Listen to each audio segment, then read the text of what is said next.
그러니까 대부분 대학교 졸업하고 조금 사회생활 하면서 사회생활 2년 정도 했는데 네. 돈이 모은 게 없다. 그때부터 이제 돈을 모아야겠다 이렇게 결심을 보통 하잖아요. 그죠. 한 25? 뭐 그쵸. 6? 이때? 근데 저는 이제 대학교 들어가고 한 4개월 정도 있다가 돈을 모아야겠다라는 생각을 하게 되었어요. 아, 학교 다니면서? 네, 학교 다니면서. 그때 집이 많이 어려워지고 네. 아빠가 건강이 안 좋아지면서 회사도 좀 어려워졌고 그러면서 돈을 모아야겠다라는 생각을 좀 크게 하게 되었어요. 돈을 마주한다는 게 약간 그런 거네요. 대학생 마인드로 세상을 본 게 아니라 세상의 현실을 봤다. 네. 좀 빨리. 네. 아버지가 몸이 안 좋아지고 집안에 돈이 필요해지면서. 근데 그렇게 됐을 때 학생이면은 할 수 있는 게 없잖아요. 그때 몇 살이었던 거죠? 20살. 20살 때. 네. 그러니까 20살 때 할 수 있는 게 없잖아요. 그래서 그때 네. 당시 제가 할 수 있는 거를 조금 찾아다녔어요. 일단 네. 대학교는 시간이 제가 짜기 나름이잖아요. 그죠. 그래서 수업을 웬만해선 다 오전과 한 점심 이후까지만 수업을 몰아넣고 네. 그 이후로는 이제 알바라든지 아니면 오후에 사무직, 야간 사무직 같은 일을 하는 데들도 있어요. 네. 그런 데 가서 일을 했어요. 그거 어떤 거 하셨어요? 그 알바 같은 거? 알바는 과외도 했고요. 학교 내에 매점이 있어요. 그 네. 매점에서도 알바를 했어요. 학교 매점. 네, 그러니까 공강 시간을 활용해서 네. 매점을 하는 거죠. 그러면 다른 친구들도 다 수업을 들을 때는 네. 애들이 안 와요. 쉬는 시간에만 오지. 그렇죠. 그러면 그때 또 공부를 짬나는 시간에 하고 그러면서 돈도 벌고 학업 성적도 유지하고 대박. 그렇게 했죠. 매점은 쉬는 시간에만 바쁘고. 그렇죠. 그런 게 있구나. 네. 저는 쉬는 시간에만 매점을 가니까 매점에는 항상 사람이 많다고 생각을 했는데 그래서 이제 과외도 하시고 매점도 다니시고 이렇게 하면서 20살 때부터 말 그대로 픽앤롤님이 대학생 때부터 시간 관리를 하셨네요. 이렇게 얘기를 하셨는데 네. 수업 들을 거 다 들으면서. 네. 근데 이렇게 해도 크게 막 돈을 1억 7천까지는 너무 머나먼 얘기 같은데. 네, 그때 어떻게 돈을 모아야 되는지도 모르겠고 그리고 네. 사실 돈에 대해 어렸을 때부터 어머님하고 부모님하고 이렇게 얘기를 많이 했으면 네. 제가 이 돈은 이렇게 모으는 거고 재테크는 이렇게 하는 거야라고 조금은 생각을 해봤을 텐데 네. 전혀 그런 환경이 아니었거든요. 저희 집은 네네. 벌면 쓰자 이런 주의여가지고 네. 돈을 딱 모아야겠다 생각했는데 어떻게 해야 될지 전혀 모르겠는 거예요. 네. 그래서 그냥 노트를 펴고 거기다 돈 계획을 적기 시작했어요. 돈 계획? 네. 예를 들면 어떤 거요? 일단 저는 학교를 다니면서 이제 시간표를 짰잖아요. 네. 그렇게 알바를 하고 과외를 해서 한 달에 벌어들일 수 있는 수입이 얼마인지를 책정을 한번 해봤고요. 그리고 제가 쓰는 돈, 어디에는 무슨 돈을 쓰고 이렇게 해서 월 평균 쓰는 돈 해서 남는 돈은 얼마다. 그거를 계획을 해서 그러면 앞으로 이렇게 해서 내가 대학교 졸업하기 전에 나는 얼마 정도 돈을 모을 수 있겠다라는 걸 계획을 세웠어요. 그때 한 어느 정도 될 거라고 생각을 하셨어요? 대학교 졸업할 때 1,000만 원 정도는 모을 수 있겠다라고 생각을 하게 그건 됐어요. 되게 적은데요? 지금 생각으로는? 그렇죠? 네. 1,000만 원은 모을 수 있겠다. 대학교 졸업 전에. 네. 여전히 머나먼 여정입니다. 1억 7천만 원까지 1시간 이내에 끝낼 수 있을지. 그죠? 이제 1,000만 원인데 1,000만 원도 모은 게 아니라 목표인 거예요. 아직까지는. 네. 그죠? 네. 이게 20살 때 목표가 24살에 졸업을 하잖아요. 네. 그렇죠? 네. 24살에 졸업할 때 내가 1,000만 원을 쥐고 졸업을 하겠다. 네. 이 목표를 세우신 거죠. 네. 예. 그리고부터는 이제 계속 일을 하기 시작하신 건데 네. 한 월 얼마나 저축하겠다고 계획을 세우신 거예요? 그러면 월 90%요. 월 90%. 네. 내가 버는 돈의 90% 90%. 저축합니다. 그럼 한 달에 뭐 얼마로 사는 거예요? 한 10만 원? 이 10만 원, 15만 원 정도로 살았던 것 같아요. 월 15만 원으로. 네. 하루 5천 원. 네. 다행히 이제 집은 서울에 계셨나 봐요. 네. 그게 되게 큰 것 같아요. 맞아요. 서울이 아닌데 올라가서 생활하시는 분들은 아무래도 지출이 많으니까. 네네. 저 같은 경우는 거기 고시원 살았었거든요. 네. 근데 고시원에 살아도 한 달에 얼마 20 얼마는 나가거든요. 그래서 한 달 얼마나 그거 하셨어요? 저축을? 저축을 그래서 버는 족족 90%는 저축하겠다 했는데 사실 90%라고 목표를 세웠지만 90% 저축을 못할 때도 많았어요. 뭐 70% 할 때도 있었고 80% 할 때도 있었고 하지만 목표는 90%로 세워가지고 거기에 도달하려고 노력을 했는데 이제 학년이 올라갈수록 제가 벌어들이는 수입이 점점점 많아지더라고요. 뭐 과외도 더 열심히 한 것도 있고 학교 졸업하기 전에 바로 취직을 해서 야간에 조금 더 일을 해서 수입을 늘린 것도 있고 그러다 보니까 일단 저축률에 집중을 해서 하다 보니까 내가 수입이 증대돼도 무조건 저축률은 이만큼을 유지할 거야 하니까 더 많이 저축하게 되는 거잖아요. 아, 퍼센테이지를 유지한다. 네. 왜냐하면 제가 20살 때 버는 돈이 너무 적었어요. 그래서 한 달에 나는 150만 원 저축할 거야 라고 하면 저한테는 말이 안 되는 거더라고요. 그래서 나는 퍼센테이지에 집중을 해야겠다라고 생각을 하게 되었어요. 그러니까 저만의 마인드 컨트롤이었던 거죠. 그래서 그러다 보니까 점점 저축액이 늘어났고 대학교 졸업할 때는 거의 수중에 1억 원 가까이 돈이 모여 있었어요. 아니 대학교 졸업하는데 1억이 모여 있었다고요? 제가 대학교를 조금 늦게 졸업했어요. 아니 그래도 그렇지. 그러면 1년에 한 2천씩 모으신 거예요? 한 초반에는 1,000만 원 모았고 점점 갈수록 증대가 됐죠, 금액이. 1년에 1,000만 원. 네. 근데 1년에 1,000만 원이라도 제가 120만 원을 벌었어요. 그럼 20만 원 써요? 100만 원 저축하면 1년에 1,000만 원 넘게 모이는 거예요. 그러네. 처음에 1학년 때는 120만 원 벌어서 내가 20만 원 살고 100만 원 저축한다. 근데 갈수록 이게 올라가니까 뭐 언제는 300을 벌어도 30만 원 쓰고 270만 원 저축하게 되고 그렇게 되는 거죠. 20대인데 1억을 쥐고 졸업을 하게 된 거네요. 네. 그럼 그거 가지고 뭐 어떻게 하셨어요? 근데 제가 조금 지금 와서는 후회되는 게 1억 원을 가지고 이제 투자를 해야지 하고 생각을 초반에는 했었어요. 왜냐면 1억 원을 모아봐야 된다라고 많이들 얘기하잖아요. 여기저기서 보죠. 그렇죠. 근데 제가 할 수 있는 건 모으는 거밖에 못했어요. 그러니까 어떻게 하면 조금 더 이자를 많이 받고 효율적으로 모을까라는 방법은 꿰고 있었어요. 제가 저 월급이 적었기 때문에 어떻게 하면 이 120만 원으로 더 이자를 받아먹고 그런 방법은 꿰고 있었지만 이걸 가지고 투자를 하는 방법은 공부를 안 해놓은 거예요. 그래서 거기서 1억을 또 모아야 됐어요. 공부를 하자. 너무 짠내나게 제가 돈을 모았기 때문에 이걸 섣불리 투자를 하기가 너무 어려운 거예요. 그래서 공부를 다시 시작을 했어요. 투자 공부를. 그러니까 지금 1억을 넘게 모았는데 졸업하는 타이밍에 보니까 내가 이자가 어디 은행에 얼마 주고 이런 거는 다 그 몇 년도예요? 그때가 2012년도. 12년. 네. 근데 다행인 게 이때 이제 이 직전에 저축은행 사태 이런 것도 있지 않았어요? 있었어요. 그렇죠. 이 다음에 있었나? 그러니까 너무 금리 높은 것만 쫓아가다 보면 저축은행 몇 군데가 망했잖아요. 그거는 또 안 겪으셨나 봐요. 그때도 그럼 뭐 은행 BIS라든지 이런 것도 보고 하셨어요? 그렇죠. 그걸 꼭 확인해야죠. 내 돈 맡기는 건데. 세상에. 이때 진짜 막 그 짠테크가 유행할 때. 그거 하시는 분들이 진짜 이때 많이 좌절을 했던 게 저축은행 사태도 있었고 그다음에 동양종금 CP 사태. 맞아요. 그때 뭐였냐면 저 같은 경우도 CMA도 CMA인데 동양종금에서 CP가 나왔었어요. 근데 그 금리가 되게 높았거든요. 근데 워낙 저금리 지금 생각하면 저금리도 아니에요. 뭐 5%씩 줬으니까. 근데 저금리라고 생각이 돼서 이제 CP를 저는 이제 얼마 안 넣었었는데 그거 날렸거든요. 많이 날려. 아니 저 그때 돈이 없어서 많이 날리고 싶어도 날릴 수가 없었어요. 근데 하여튼 근데 이런 거 다 피해 가셨네요. 짠테크 하시면서도.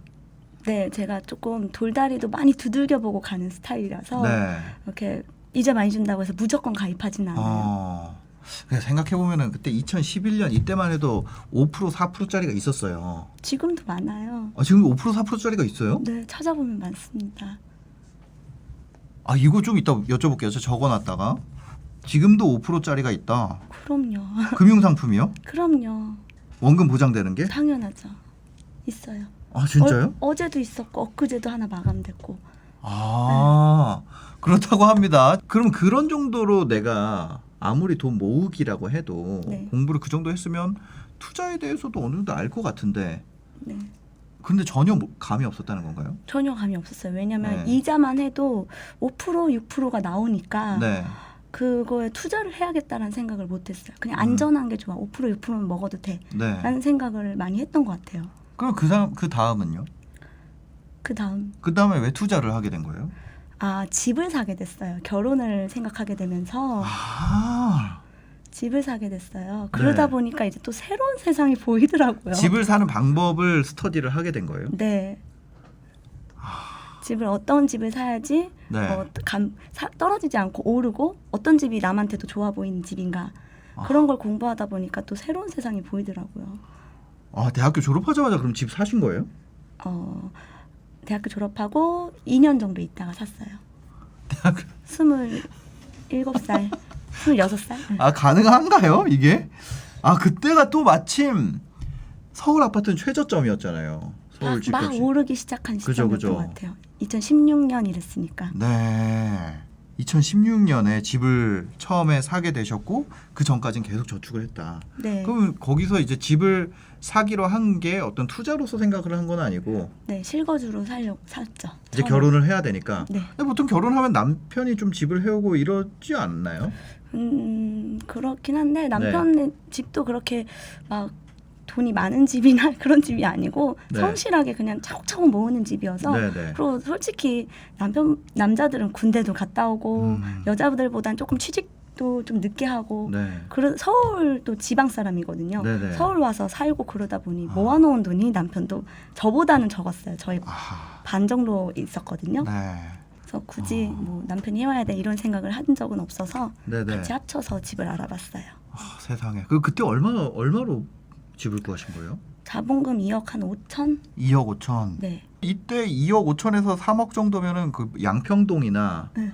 그죠? 네. 그쪽 그쪽 보셨겠네요. 많이 오목교 봤어요. 쪽. 많이 봤어요. 네, 그렇죠. 그쪽이 이제 이 가격으로 갈 수 있는 그런 때였고 아니면은 저기 등촌동. 그렇죠. 네. 등촌동 주공 아파트나 맞아요. 그때 당시에 그 연도면은 그죠. 네. 그때 그런데 집을 사기 전에 어떤 스터디를 하셨어요? 일단 저희 부모님 집이 네. 정말 서울에서 분양해서 1억도 안 오른 집이에요. 서울에서 분양해서 1억도 안 오른 집이 있어요? 그런 집이 있습니다. 아파트예요. 아파트인데? 빌라도 아니에요. 네. 네. 아니 아파트인데 서울에서 분양을 받았는데 1억도 안 올랐다. 1억이 안 올랐다는 이유가 거래가 없어요. 네. 근데 그 거래가 매물을 내놔도 안 사가는 거죠. 그 가격으로 안 사가는 거죠, 사람들이. 네. 그러니까 10년 넘게 매물이 하나도 없는 집이에요. 뭐 나홀로 아파트였어요? 네, 나홀로 아파트예요. 네네. 그래서 우리 집이 왜 안 오를까부터 접근을 했어요. 이게 어떻게 보면은 누군가는 이제 오른 그 집을 물려줄 수 있지만 안 오른 집이 있다는 경험을 물려준 거네요. 네. 그러니까 이게 부모님으로부터 안 받는 게 없다니까요. 제가 해보면 그래서 그거를 반면교사로 삼아서 그럼 오를 수 있는 집을 역으로 추적하게 된 거네요. 네, 그렇죠. 그래서 누구한테 배운 게 아니고 저 혼자 네. 그냥 그렇게 습득해갖고 네. 어느 정도 제가 습득하니까 조금 전문가에게 배워야겠다 싶어서 인터넷도 네. 많이 알아보고 유튜브 많이 보고 네. 그랬어요. 그러면 그때 어떻게 하셨어요? 그때 그때 네, 그 자본을 가지고 처음에. 네. 일단 이 네이버 지도로 상담하듯이 네. 심사인장님이 네이버 지도로 그 금액대에서 저희가 원하는 평수 네. 10평이나 20평 안으로 네. 갈 수 있는 집을 먼저 찾아봤어요. 그리고 위치랑 그런 걸 비교해보고 네. 임장을 다녔죠. 일단 손품을 먼저 팔고 가서 네. 이제 발품을 판 거죠. 근데 그때 아무것도 모른다고 했었잖아요. 처음에. 네, 네. 근데 그 상태에서 어떻게 바로 그 단계로 가지? 이런 생각이 드는데. 집을 일단 사야 되는 게 일단 확 왔고요. 네. 그래서 집을 사야 되니까 그냥 무턱대고 살 수 없으니까 저희 집을 분석했잖아요. 네. 그러니까 저희 집하고 반대되는 집을 일단 골랐어요. 저희 집은 나홀로니까 나홀로는 절대 안 돼. 무조건 네. 300세대 이상의 아파트를 가야겠어. 네. 그다음에 저희 집이 역하고 조금 떨어져 있어요. 네. 그럼 무조건 역에서 5분 안에 있는 집을 가야겠어. 어. 뭐 이런 식으로 저희 집이 또 언덕에 있어요. 네. 언덕에 있는 집은 아니야. 평지에 있는 집으로 가야겠어. 맞아.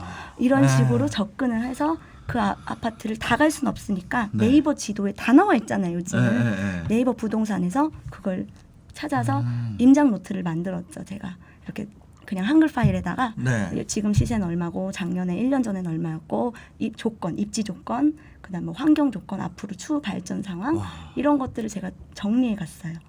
근데 그런 바로 거를. 집을 살 수는 없잖아요. 네네. 몇 개월이 걸리잖아요. 몇 개월 뒤에 보면 또 올라 있는 집이 있어요. 네. 가격이. 그런 집을 이제 위주로 임장을 다녔던 것 같아요. 아 조금 더 가격이 오른 집으로. 네, 왜 올랐을까 여기는 가봐야겠다 이런 생각이 네. 들어서 아 시기적으로도 2016년이면 사실 상승장이 뭐 한 2년, 3년째 되던 때, 네. 그렇죠. 네, 저도 사실 2015년 말에 첫 집을 샀거든요. 네. 이때면은 이 돈이면은 이때 마포도 가능하던 시절인데 마용성이 가능하던 시절이잖아요. 맞아요. 네. 그렇죠. 네. 그래서 어느 지역 사는지 여쭤봐도 돼요? 그리고 저희가 정말 고지식해요. 네. 이것도 좀 실수인 것 같아요. 지금 생각해 보면 네. 대출 받는 걸 싫어했어요. 아하. 네, 네. 남편도 어렸을 때 어렵게 자라서 네. 대출에 부모님이 힘들어하는 걸 너무 많이 겪었대요. 옛날엔 대출이 힘들었죠. 네, 그리고 부모님도 대출 받지 말라 이런 네. 얘기를 많이 하시잖아요. 네, 네. 그리고 저희 집도 항상 돈 쓰는 재미에 살던 집이 네. 막 한 번에 이렇게 무너지니까 남의 빚은 안 좋은 거야라는 그러니까 좋은 점도 네네. 받았지만 안 좋은 네네. 그런 경험도 받은 거예요. 네. 그래서 둘 다 대출 없이 갈 수 있는 집만 알아보게 된 거예요. 대출 없이 갈 수 있는 집. 네, 그러니까 2억 5천에서 3억으로 내 한계선을 딱 정해놓고 찾았겠네요. 네 맞아요. 네. 그래서 저희가 갔던 지역은 이문사고요. 이문동. 네, 이문동은 지금 뭐라 그래야 될까요? 급등한 지 얼마 안 됐잖아요. 네, 그죠? 네. 마음고생 좀 하셨겠네요. 처음에 안 여기는- 올라서. 네 맞아요. 네, 그죠? 네, 요즘엔 엄청 올랐죠. 네 많이 올랐어요. 네. 그때 그럼 재건축도 생각을 하셨던 거예요? 네, 거기는 된다라는 얘기가 네네, 있었고, 그러니까요. 네, 너무 가봤더니 많이 낡아 있더라고요. 네, 네. 근데 그 아파트는 또 깨끗했고 연식에 네. 비해, 그래서 그 아파트를 선택하게 됐어요. 몸테크를 하신 거네요. 네, 몸테크인데 저희가 일단 샀는데 네. 사고 나니까 네. 출퇴근이 너무 힘든 거예요. 원래 어디였는데요? 남편이 직장이 서초동이었어요. 네. 서초동이고 제가 용인이었어요. 아니. 와. 그런 건 일절 생각하지 않고 돈 되는 대로 간 거예요. 세상에. 와. 그랬구나. 그래서 여기서는 신혼을 네. 못 보내겠다 네네. 싶어서 여기를 전세를 줬어요. 네. 전세를 주고 그 전세 자금 받은 거랑 그동안에 모았던 또 돈하고 네네. 역삼역에 있는 오피스텔을 샀어요. 오피스텔을 추가로 사신 거예요? 네네. 그럼 거기서 거기서 신혼생- 거주도 하면서. 네네. 역삼동에 있으면 아무래도 이제 둘 다 괜찮죠. 네네. 용인도 왔다 갔다 이제 버스가 되고. 네. 제가 또 대학교가 용인에 있었거든요. 그 단국대라고. 네. 어마어마하죠. 저는 알바하러 YTN에서 제가 알바했었거든요. 용인 그 죽전에서 서울역 다니는데 진짜 뒤질 뻔했습니다. 그럼 여기서 신혼생활을 시작을 하신 거고 그 사이에 네. 이제 뭐 내가 의도했건 의도하지 않았건 갭 투자를 하게 된 거예요. 네. 그것도 재건축 예정 단지. 네. 그렇죠. 네. 갭 투자를 하게 된 건데 결과적으로는 어떻게 됐나요? 그 경험으로 인해서 네. 대출이 나쁘지 않은 거구나라는 생각을 근데 조금 이건 하게 대출은 됐어요. 아니잖아요. 그 전세 남의 돈을 빌린긴 한 거잖아요. 은행 전세. 대출은 아니지만. 네네네. 네. 이자는 없잖아요. 이자는 없죠. 네. 그렇죠. 어쨌든 제 돈은 아니니까 네. 이렇게도 자산을 불릴 수도 있는 거구나라는 생각을 하게 됐어요. 그 전까지는 무조건적인 저축만 그건지 아셨겠네요. 네. 무조건적인 저축. 은행하고만 친해지자. 네네. 그러다가 이 집을 알아보고 그때만 해도 부모님 세대에 10% 20%짜리 그때는 대출 이자율이 막 20%씩 냈다 그러더라고요. 지금은 대부 업체가 20%잖아요. 네, 네. 최대 상한 이자율이 20%인데 은행 빚을 막 17% 이렇게 냈다고 하니까 그러니까 그 시대에 살던 분들 입장에서 대출을 낸다는 건 진짜 어마어마한 일인 거죠. 내가 20% 이자를 갖고 있으면 인생이 망가지기 쉽잖아요. 근데 요즘엔 이자율이 뭐 2점 몇 프로 이러니까 또 전세 레버리지는 무이자니까. 무이자니까. 그거를 또 아시게 됐고 네. 그럼 지금도 여전히 저축을 많이 하시나 봐요? 네, 저축을 많이 해요. 근데 또 투자도 병행하고 있어요. 근데 또 투자도. 원체 이렇게 투자에 돈을 많이 넣는 스타일은 아니어서 네네. 포트폴리오를 투자 쪽보다는 저축 한 70, 30%는 투자 이렇게 짜고 있어요. 아 그럼 지금도 그 예금에 많이 넣으시는 네. 건가요? 네. 아 은행 예금 많이 하시고 그럼 투자는 30% 정도만. 네. 책 얘기도 해주세요. 책도 나오세요? 네, 네. 책 나와요. 언제 나오세요? 6월 말에 나온다고 알고 있어요. 6월 말에. 네. 어떤 책인가요? 제가 20대 1억 7천까지 모을 수 있었던 돈? 약간 네. 사실은 20대 1억 7천 아니고 더 많이 모으긴 했는데 네. 이제 투자를 막 시작할 때쯤에 그 종잣돈이 그만큼이었어요. 그래서 그때까지 어떻게 모았나 그 돈 네. 계획을 좀 잘 세워서 저는 모았거든요. 그러니까 이렇게 어떻게 하면 이거를 그대로 보지 않고 내가 더 활용할 수 있을까? 그거에 네. 대해서 고민을 좀 많이 하는 스타일이에요, 제가.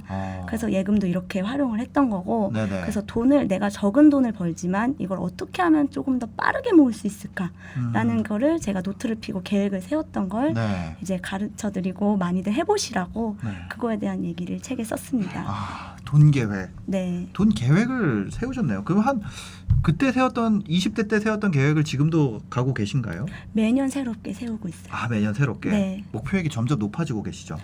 사실 저는 그렇게 막 큰 부자가 되겠다 이런 생각은 많지 않아서 네. 지금 이미 어느 정도 부자가 됐다고 저 자신은 만족해서 네네. 더 이상 막 자산을 늘리는 것보다는 네. 그냥 이제 가족과 함께 행복하게 그런 맞습니다. 생각을 하고 되게 있어요. 중요하죠. 네. 저도 2011년에 돈 계획을 세웠어요. 엑셀 파일로. 저도 이제 월 200만 원을 저축하는 목표를 세웠었거든요. 그때 제 목표 수익률이 8%였는데 월 200만 원씩 연 8% 복리로 계속 제가 저축을 하게 되면 은퇴하는 시절에 30억을 갖게 되더라고요. 그러니까 1년에 내가 2,400만 원밖에 저축을 하지 않았는데 30년이 지나면 매년 1억씩 넣은 거랑 다를 바가 없어지는 거예요. 그래서 그때 이제 그거를 알고 계획을 세웠는데 갈수록 그 새해가 되면은 새 목표에서 다시 짜잖아요. 근데 그게 수준이 높아지더라고요. 그래서 맞아. 옛날에 세운 목표는 또 더 빨리 생각보다 달성이 되는 것 같습니다. 네. 사실 내가 노력으로 할 수 있는 거잖아요. 네. 이건 뭐 통찰이나 이런 걸로 하는 게 아니라 그냥 성실함으로 하는 재테크이기 네. 때문에 엄청나게 의미가 있다고 생각이 됩니다. 네. 평범한 사람들을 위한 네. 재테크예요. 네.